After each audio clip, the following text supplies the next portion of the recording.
우리가 사는 세상은 참 많은 부분에서 질서와 관계가 무너진 혼란하고 공허하며 흑암이 가득 찬 세상처럼 보입니다. 지금 코로나로 인해서 전 세계가 나라달리 정치, 경제, 의료의 기반이 다 무너지고 있습니다. 이러한 상황은 우리나라와도 예외일 수가 없습니다. 지금 현재 경제적인 삶의 기반이 계속 흔들리고 무너지고 있습니다. 이뿐 아니라 사람들과의 관계도 심각하게 무너지고 있는데, 사장과 직원과의 관계, 남편과 아내와의 관계, 부모와 자녀와의 관계, 시어머니와 며느리와의 관계, 교사와 학생과의 관계, 정치인과 백성들, 시민들의 그런 관계의 많은 부분에서 관계가 끊어지고 어그러지고 단절된 상태가 되어버렸습니다. 더 심각한 것은 코로나로 인하여서 예배를 자유롭게 드리지 못하여 성도님들이 신앙과 믿음이 점점 연약해지고 무너진 그런 상태가 지속되고 있습니다. 제 주변의 많은 목사님들도 교회가 예전처럼 예배를 회복할 수 있을까라는 걱정 가운데, 한 통계에 의하면 지금 온라인으로 예배드리는 성도님들이 30%가 넘는데, 그분들 가운데서도 대부분이 대면 예배가 회복된다 할지라도 더 이상 교회를 나가지 않고 그냥 온라인으로만 드리겠다는 분이 대다수를 차지한다라고 얘기를 합니다. 이처럼 혼란하고 많은 부분에서 흔들리고 무너져 있는 상태에 지금 우리 세임한교회는 추수감사절을 맞이해서 회복을 주제로 설교를 하고 기도를 하고 있습니다. 제 마음에 감동이 되는 것은 이번 기도회를 통하여서 하나님께 회복을 원하십니다. 무너졌던 신앙과 믿음이 회복되고, 교회와 가정이 회복되고, 교회와 그 기도와 예배가 회복되고, 부모와 자녀의 관계, 아내와 남편과의 관계가 회복되어지고, 가장 중요한 것 주님과의 관계가 회복되기를 하나님께서 간절히 바라고 원하신다는 것을 마음에 감동받아서 계속적으로 회복에 대해서 설교를 하고 기도하고 있습니다. 오늘 본문에서도 무너졌던 관계와 상황에 대해서 아름다운 관계로 회복이 되어지는 그러한 역사가 나타나고 있습니다. 오늘 본문을 통하여서 저와 여러분들에게도 이러한 회복의 역사가 나타나기를 간절히 소망합니다. 오늘 본문은 말씀은 세 명의 인물이 나옵니다. 자녀를 극진하게 사랑하는 아버지와 두 아들이 나옵니다. 그 두 아들 중에 둘째 아들이 어느 날 아버지 재산 중에 자신에게 올 분깃을 달라고 그렇게 아버지에게 요구를 합니다. 우리 11절과 12절 말씀 같이 한번 읽어보겠습니다. 11절과 12절입니다. 시작. 또 이르시되 어떤 사람에게 두 아들이 있는데 그 둘째가 아버지에게 말하되 아버지여 재산 중에서 내게로 돌아올 분깃을 내게 주소서 하는지라. 아버지가 그 살림을 각각 나누어 주었더니 라고 말씀을 합니다. 12절에 나오는 재산이라는 단어가 있는데, 그 아들이 재산을 좀 달라고 할 때 이 재산이라는 단어는 헬라어로 우시아스라는 단어인데, 헬라어로 이 우시아스는 헬라어로 보면 그 뜻이 본질이라는 뜻이 있습니다. 본질. 그러니까 이스라엘 백성들에게는 재산이 본질인 거예요. 삶을 지킬 수 있고 삶을 영위할 수 있는 그런 본질과 같은 것이 바로 재산인데, 이 둘째 아들이 그 재산을 달라고 얘기를 합니다. 근데 이게 그렇게 큰 것 같지는 않지만, 이 당시 문화상으로 보면은 이 둘째 아들이 재산을 달라고 한 것은, 아버지가 살아있는데 재산을 달라고 한 것은 큰 아버지를 모욕할 수가 있는 그런 상황입니다. 왜냐하면은 그 유산이라는 것은 아버지가 돌아가신 다음에 주는 것인데, 살아있는 생전에 달라고 한 것은 아버지를 죽은 자와 같은 그렇게 여기는 좀 모욕적인 그런 상황이 될 수 있습니다. 한 문헌을 찾아보니까 그 당시에 그렇게 아버지가 기분이 나쁘면 아들을 그 공회에다가 얘기를 해서 아들을 죽일 수도 있더라고요. 그런 상황인데도 불구하고 이 아버지는 아들의 요구를 들어주었습니다. 이 당시에 율법상 큰 아들에게는 재산의 2배를 주고 둘째나 셋째에게는 재산의 3분의 1을 주는 겁니다.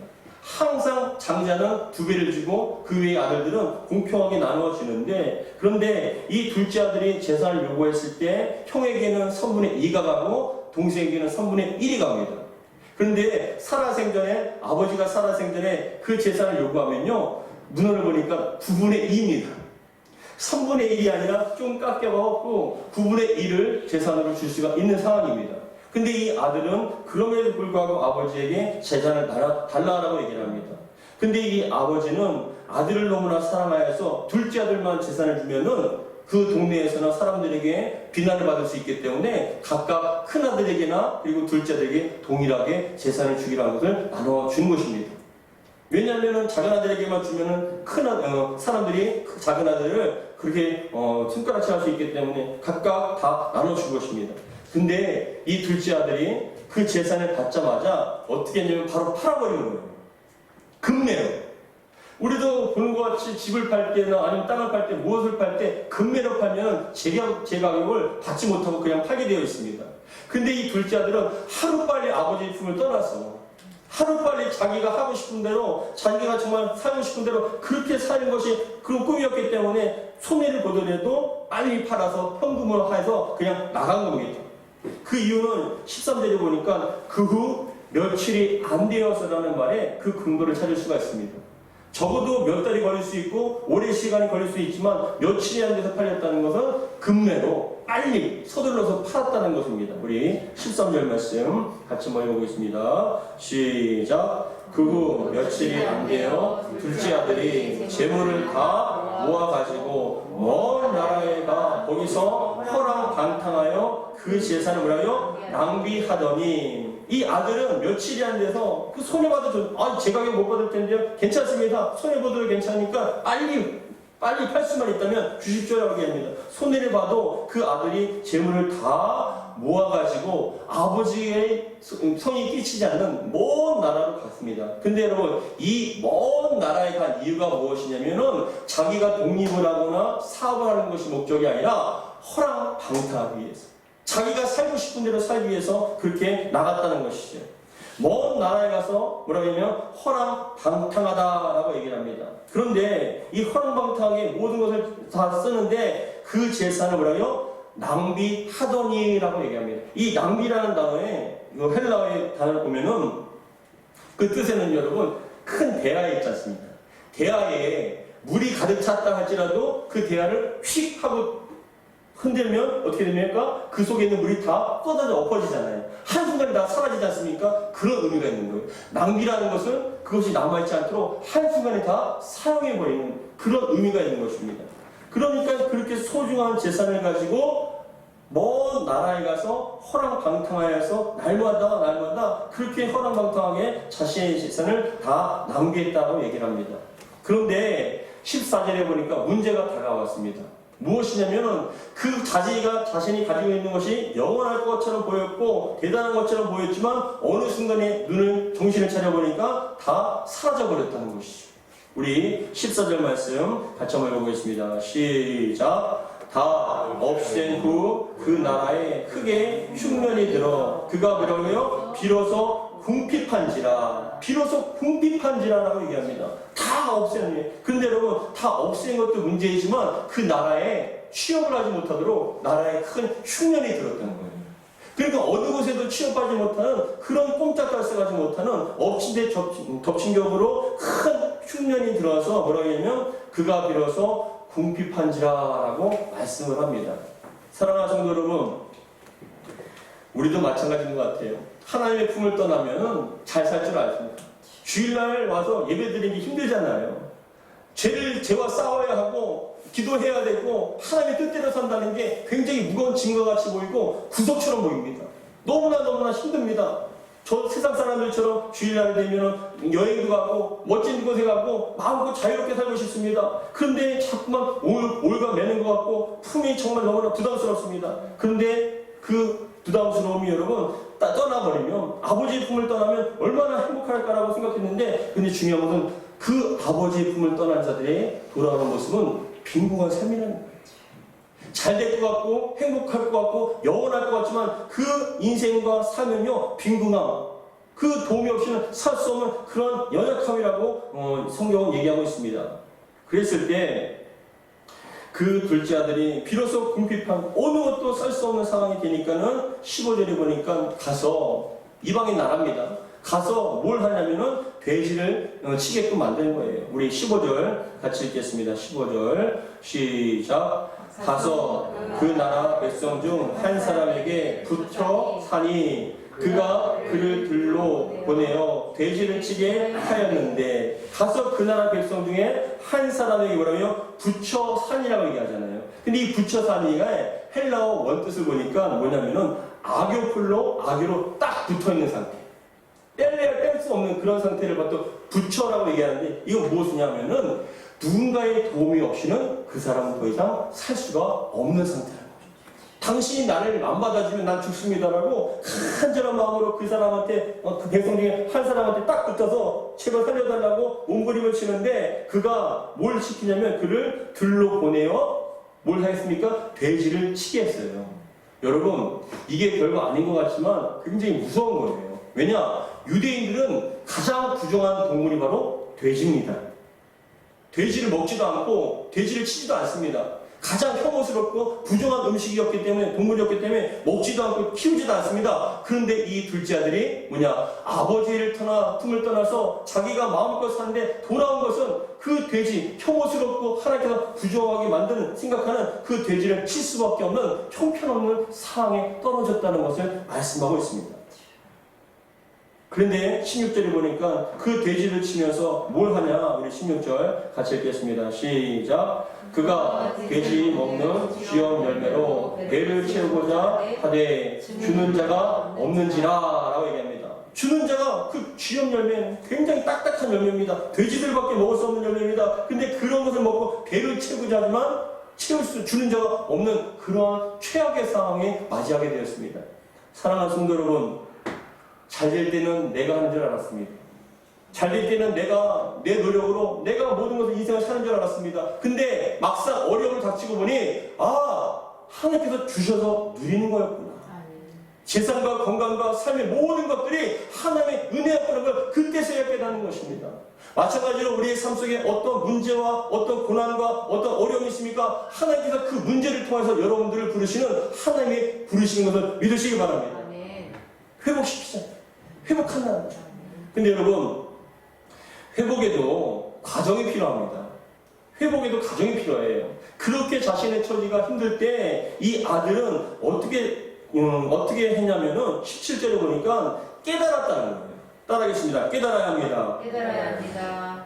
회복을 하기 위해서는 깨달아야 되는 거예요. 깨닫지 못하면 회복이 안 됩니다. 근데 자기가 어떻게 깨달았냐면 17절에 보니까 같이 읽겠습니다. 17절 시작.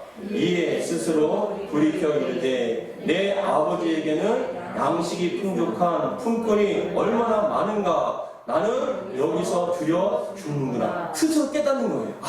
아버지의 품은 종들조차도 이렇게 풍성하고 마음껏 먹는데 풍요로운데 나는 지금 이곳에 와서 무슨 곳인가, 나의 처지는 무엇인가, 그때서야 깨닫는 것이에요. 깨닫기를 주 이름으로 축복합니다.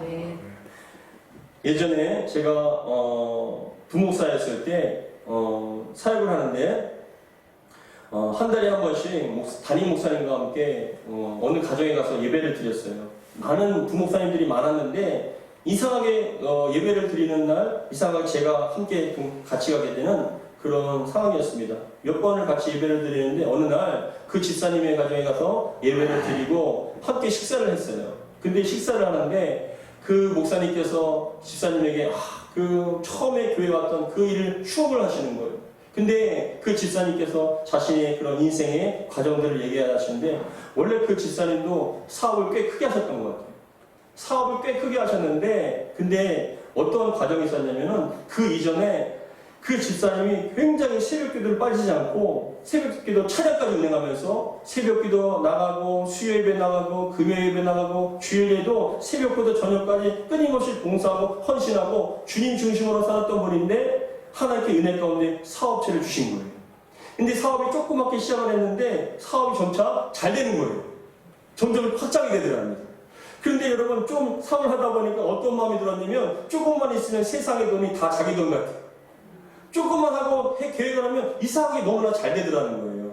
그런데 그렇게 잘 되는데 집사님께서 뭐라고 간증하시면, 잘 되다 보니까는 주일날에도 골프를 치러 다니고 아니면 어떤 중요한 약속이 자꾸만 생기더라는 거예요. 맨 처음에 갈등을 해서 나가야 되나 말아야 되나 하다가 그래도 그냥 굳은 마음을 갖고 중요한 약속이었기 때문에 그 사람을 만나게 되고 골프를 치러 다니고 그러다 보니까 어느 순간인가 처음에는 양심이 가책을 받아서 내가 죽을 것 같고 벼락이 맞을 것 같은데 이상이 없더라는 거예요. 그래서 그냥 그렇게 그게 습관화가 돼서 나가면 시간이 되면 나가지만 약속이 있으면 안 나가고 또 그렇게 세상으로 자꾸만 돌아다녔답니다. 근데 어느 순간에부터 사업이 자꾸만 안 되더래요. 힘들어지더랍니다. 근데 어느 날 몇 천만 원 때문에 그 몇 천만을 막지 못해서 사업이 부도가 난 거예요. 몇 천만 원 때문에 몇십억이나 되는 돈이 한순간에 다 날아가 버린 거예요. 가정에도 집에도 빨간 딱지가 붙어서 차부당해서 5 식구가 맨 몸뚱이로 아무것도 가지지 못하고 그냥 쫓겨난 거예요. 그래서 지하 단칸방에서 그 보일러도 켜지 못하는 상태에서 5 식구가 울면서 시간을 지냈답니다. 원망도 하고 눈물을 흘리고 좌절하며 고난의 시간을 지내다가 이래서는 안 되겠다라고 생각을 해서 그 집사님이 찾은 교회가 제가 섬겼던 그 담임 목사님이 사역했던 그 교회에 가신 거예요. 새벽 기도부터 시작해서 기도를 하는데 말씀을 듣다 보니까 자기가 그동안 너무나 하나님 앞에 온전하지 못했다는 걸 깨달았답니다. 그래서 그때부터 회개하고 새벽 기도를 빠지지 않고 수요 예배와 금요 예배와 주일 예배를 계속 또 섬기면서 하다 보니까 몇 년의 시간이 지났는데 그러다 보니까 하나님께서 또 그분에게 그 집사님에게 사업체를 조그맣게 시작하게 해주셨대요. 근데 그 사업체가 바로 엘리베이터의 버튼을 누르는 그런 사업체였대요. 근데 조그맣게 시작했던 그 사업체가 하나님 앞에 정직하고 그리고 최선을 다해서 계약서를 쓰거나 무엇을 할 때도 항상 최선을 다해서 정직하게 하다 보니까 사람들한테 신뢰를 얻게 되고 소문이 나기 시작한 거예요. 그러다 보니까 점점점 커지는데 나중에는 외국에서도 독일이나 어디에서도 바이어가 와갖고 그 공장과 그 제품을 다 확인한 다음에 자기가 수입해 나갔대요. 근데 참 신기하게도요. 그렇게 해외에 나가서 그 제품을 사용하는데 주변에 있던 기업들이 또 소문이 나서 제품이 좋다는 걸 소문이 나서 그 집사님한테 기업체 또 바이어들이 와서 확인하고 또 수출. 사람이 꼬리를 물으니까 점점점 기업이 점점 커지는 거예요. 근데 그렇게 식사를 하시면서 뭐라고 얘기하냐면 저한테 간증하기를 그 목사님한테도 간증하기를 영이 풀리니 육이 풀리더라고요. 하나님과의 관계가 풀려져 나가니까 육신적으로 모든 문제가 한순간에 다 해결이 되더라는 겁니다. 사랑하는 성도 여러분, 지혜가 있기를 주의 이름으로 축복합니다. 육신에 문제가 있습니까? 육의 문제가 아니에요. 영의 문제입니다. 영이 풀리면 육도 함께 풀려질 줄 여러분 믿으시기 바랍니다. 그래서 그 집사님이 막 얘기를 하다 식사를 하는데 목사님이 교회에 어떤 필요가 있어서 그 집사님한테 얘기를 해야 됩니다. 좀 도움이 필요하다고 얘기를 하니까 제가 지금도 잊혀지지 않아요. 그 자리에서 2억을 헌금하시더라고요. 그 자리에서 2억을 헌금하는데 그 옆에 있는 권사님이 여보 그렇게 찔찔하게 해. 더 드려. 더 해. 라고 얘기하니까는 목사님 괜찮다고 이 정도면 됐다고 얘기하니까 그 집사님이 뭐라고 얘기하시냐면은 목사님 필요하시면 더 얘기하세요. 필요하시면 꼭 얘기하세요. 그러면 하신 얘기가 이 기업이 하나님의 영광을 위한 것인데 하나님의 나라를 위한 것이고 교회를 위한 것인데 필요하시면 꼭 얘기를 하시라고 그렇게 얘기하는 걸 전 들어봤습니다. 참 신세계와 같은 그런 상황이었지만 여러분 저도 사역을 하면서 이제 20년이 넘었습니다. 사역을 한 지 수많은 사람들을 만났습니다. 수많은 성도들을 만났어요. 근데 제가 두 부류의 성도님들을 보게 되었습니다. 두 부류의 성도님들이 어떤 분이냐 하면은 이분들은 어떤 문제가 있을 때 신방을 하고 예배를 드리는데 하나님의 말씀과 하나님의 뜻을 전달해 드립니다. 근데 한 부류의 성도님들은 어떤 분이냐? 말씀은 듣지만 고개는 끄덕거리고 그렇게 해야지라고 얘기하지만 삶 속에 변화는 없어요. 순종하진 않아요. 머리는 알고 알겠다라고 얘기를 하는데 순종하진 않아요. 근데 한 부류의 분들은요, 하나님의 뜻이 그거라면 삶을 바꿔나가려고 노력을 합니다. 말씀대로 순종합니다. 그랬을 때 여러분 나타나는 삶의 결과는 하늘과 땅 차이예요. 그분들은 여전히 그 자리에 있고 그 어려움과 그 고통 속에서 헤어나지 못하고 있습니다. 그러나 그 어려움과 가장 인생의 밑바닥 같은 그런 인생이라 할지라도 하나님께서 원하시는 뜻을 알고 깨달으면 돌이키는 거예요. 말씀에 따라 순종하니까 하나님께서 열어주셔요. 자녀의 문제요? 건강의 문제요? 물질의 문제요? 하나님께서 열어주실 줄 믿으시기 바랍니다. 그러나 우리는 너무나 연약하고 어리석어서 육신적으로만 자꾸만 노력하고 육신적으로 하려고 해요. 아니요. 하나님께 열어주면 다 열려질 줄 믿으시기 바랍니다. 그렇기 때문에 우리는 지금 회복을 놓고 기도하는 거예요. 하나님과의 관계가 회복되기 바랍니다. 하나님과 우리와 어떤 신앙적으로 영적으로 무엇인가가 가로막히고 장애물이 있다면 그 장애물과 가로막힌 것들이 회복될 수 있도록 무너질 수 있도록 그래서 하나님과의 관계가 회복되어질 수 있도록 도와달라고 기도할 때 하나님께서는 그 삶을 축복해 주시고 회복시켜 주실 줄 믿으시기 바랍니다. 그래서 여러분 17절의 말씀 보니까 이에 스스로 돌이켜 깨달은 거죠. 이제 스스로 돌이켜 이제 내가 아버지에게는 양식이 풍족한 품꾼이 얼마나 많은가 그때서야 깨닫습니다. 자기 연약함과 부족함을 나는 여기서 줄여 죽는구나. 아버지의 품은 그렇게 풍성한데 여러분 우리 하나님은 부유하신 줄 믿으시기 바랍니다. 못 주시는 게 아니라 안 주시는 거예요. 깨닫지 못하기 때문에 그것을 주면 또 타락하기 때문에 근데 우리가 뜻으로 깨닫고 돌이킨다면 순종한다면 주님의 길로 간다면 주님께서 채워주실 줄 믿습니다. 그래서 18절 말씀 같이 읽겠습니다. 18절 시작. 내가 일어나 아버지께 가서 이르기를 뭐라며? 아버지 내가 하늘과 아버지께 죄를 지었사오니 지금부터는 아버지 아들이라 일컬음을 감당하지 못하겠나이다. 나를 품꾼의 하나로 보소서 하리라 하고 그죠? 내가 하늘과 아버지께 죄를 지었습니다. 아버지를 무시하고 아버지의 품을 얘기를 갖다가 비천게 듣고 아버지를 무시하고 아버지의 품을 떠났습니다.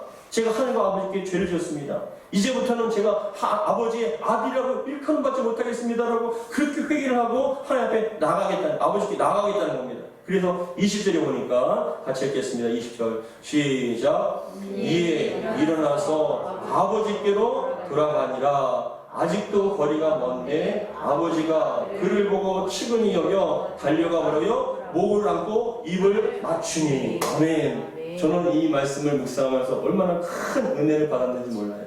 너무나 큰 은혜를 받았어요. 이에 일어나서 여러분 일어나 하나님께 가시기 바랍니다. 아멘.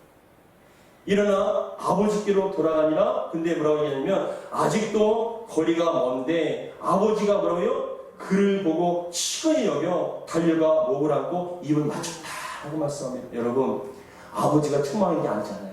너 왜 이렇게 버렸냐? 왜 그렇게 가서 호랑방탕한 삶을 살았냐? 왜 그러냐라고 책망하지 않으세요. 아버지께로 돌아가기만 하면 우리가 회개하고 아버지께 돌아가기만 하면 아버지께서 우리를 품어주십니다. 우리를 용서하시고 회복의 역사가 나타나는 줄 믿으시기 바랍니다. 그런데 여러분 21절에 보니까 너무나 감동적인 말씀을 합니다. 우리 21절 같이 한번 읽어보겠습니다. 시작. 아들이 이르되 아버지 내가 하늘과 아버지께 죄를 지었사오니 지금부터는 아버지의 뭐라고요? 아들이라 일컬음을 감당하지 못하겠나이다 하나. 아버지는 종들에게 이르되 제일 좋은 옷을 내어다가 입히고 손에 가랑치를 끼고 발에 신을 신기라. 아멘. 아버지의 품을 떠난 자는 절망적인 노예와 같은 거지와 같은 그런 상황이었고 그런 시분이었습니다. 그러나 회개하고 돌이켜 아버지께로 나오니 아버지는 그것을 용서하시고 품어주시고 책망하지 않으시며 품에 안으시고 뭐라고 얘기하냐면 종들에게 22절에 제일 좋은 옷을 내어다가 제일 좋은 옷을 내어다가 입히고 그의 손에 손가락질을 끼우고 발에 신을 신기라. 하나님의 아버지의 자녀로서의 신분이 회복되어진 것입니다. 사랑하는 성도 여러분, 이번 기회를 통해서 이 예배를 통해서 여러분들의 신분이 다시금 회복되어지기를 주의로 축복합니다. 깨닫고 돌이키만 하면 주님의 말씀에 순종하며 나아가기만 하면 하나님께서는요 우리를 품어주시고 용서하시고 우리의 신분이 다시금 회복될 수 있도록 그런 은혜를 베풀어 주실 줄 믿으시기 바랍니다. 보스턴의 한 지하병동에 한 소녀가 격리 수용이 되어 있었습니다.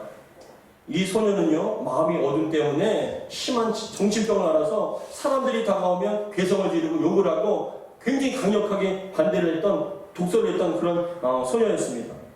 의사들이 온갖 노력을 기울였지만 결국 회복불능이라는 그러한 결정을 하여서 진단을 내렸습니다. 부모도 어린아이 이 아이를 소녀를 포기해버리고 면회조차 가지 않았습니다. 회복불능이라고 낙인시킨 이 아이에게 그 누구도 관심을 갖지 않았어요. 그러나 어떤 늙은 은퇴한 간호사 한 분이 이 소녀에게 급이란 마음이 들어서 이 소녀를 다가오고 이 소녀에게 주님의 사랑, 예수님을 전하기 시작했어요. 십자가의 사랑, 하나님이 높으신, 사랑하신 그런 사랑과 예수님의 십자가의 사랑과 은혜를 전하기 시작하였습니다. 부모조차 포기한 아이였지만 간호사는 여러분 6개월 동안 끊임없이 주님의 사랑을 전하였습니다. 그러자 이 소녀의 마음이 변화가 되기 시작했습니다. 마음의 어둠이 걷히고 서서히 세상을 향해서 문을 열기 시작한 것입니다. 그랬을 때 마침내 회복불능이라고 여겨졌던 이 정신질환마저 그 모든 것들이 다 사라져버리게 되었어요. 그렇게 소리를 지르고 누구도 감당하지 못할 그 소녀가 온전하게 회복이 되었습니다. 부모님을 알아보고 사람들에게 온전히 필요한 사람이 되었습니다. 마음의 빛을 찾은 이 소녀는 자신과 같은 정신질환 사람들을, 고통이 받는 사람들을 위해서 헌신하기로 결정을 했습니다. 이 소녀가 바로 헬렌 켈러를 세상의 빛으로 이끈 바로 앤 셜리번 메이시라는 이 여인입니다. 여기 앞에 보십시오. 이 설리번 메이시라는 이 여인이 실제로 존재하는 인물인데 이 여인이 바로 헬렌 켈러를 인도한 그런 사람입니다. 다음 그림 봐보세요. 우리가 잘 아는 헌신에 앞에 보지 못하고 듣지 못하지만 정말 간호사로서 헌신하였고 정말 헌신의 섬김의 그런 대표적인 인물이 바로 헬렌 켈러였는데 이 헬렌 켈러를 지도하고 이끌어줬던 분이 바로 설리번 메이시라는 이 여인입니다. 이 어렸을 때 이 사진을 보시면 조그만 아이가 헬렌 켈러고 이 여인이 바로 설리번 메이시라는 여인입니다. 커서도 항상 헬렌 켈러가 옆에 있어서 항상 돌봐주고 함께 했던 사람입니다. 여러분, 주님의 사랑은 우리를 회복시키십니다. 주님께서는 우리가 하나님과 회복되기 원하십니다. 여러분들이 삶에 어떤 문제가 있으십니까? 어떤 고난과 아픔이 있으십니까? 사업 때문에, 질병 때문에, 아니 자녀 때문에 여러 가지 문제가 있으십니까? 그 문제를 통해서 하나님께 여러분들을 부르시는 그 부르심에 귀를 기울이시고 결단하여서 하나님 앞에 나가기를 주의 이름으로 축복합니다. 우리가 깨닫고 돌이켜 주님 앞에 품으로 나아간다면 주님께서는 우리를 품어주시고 용서하시며 모든 문제를 잘 해결해 주실 줄 믿으시기 바랍니다. 영이 풀리면 육이 풀리게 되어 있습니다. 그러나 저와 여러분들은 지금까지 육신적으로 풀려하고 육신적인 노력 가운데 내가 하려고 했지만 아니요, 주님께서 열어주시면 안 되는 것도 되게 하십니다. 왜냐하면 이 세상의 창조주가 하나님이시기 때문에 그렇습니다. 여러분들이 삶의 모든 문제를 믿고 맡기시며 주님과 회복되어지는 그러한 은혜와 그런 시간들이 되기를 주의 이름으로 축복합니다. 반드시 주님께서는 회복시켜 주실 줄 믿습니다. 기도하겠습니다. 하나님 아버지 감사드립니다. 오늘도 주신 말씀 가운데 틀어졌던 관계와 잃어버렸던 신분들이 하나님 앞에 회개하고 돌아갈 때, 깨닫고 돌아갈 때 우리 아버지께서는 우리를 책망하지 아니하시고 우리를 품어주시며 용서하시고 자녀로서 아들로서의 신분을 회복시켜 주셨습니다. 하나님 그렇습니다. 때로는 우리가 신앙생활하면서도 아버지의 품을 떠나서 내 마음대로 내 뜻대로 살려고 했지만 그 결과는 빈궁이요 고난과 아픔밖에 없었음을 고백합니다. 우리의 삶 가운데 수많은 육신의 문제, 질병의 문제, 물질의 문제, 수많은 문제를 통해서 하나님께 우리를 부르십니다. 하나님, 우리가 하나님 앞에 나아갈 때 회복의 역사가 나타나게 도와 주옵소서. 영이 풀리면 육이 풀려질 줄 믿습니다. 영의 문제가 해결되면 육의 문제도 해결될 줄 믿습니다. 항상 하나님 앞에 온전한 신본주의 신앙, 우선주의 신앙이 될 수 있도록 도와주시옵소서. 우리 주 예수 그리스도 이름으로 기도하옵나이다. 아멘.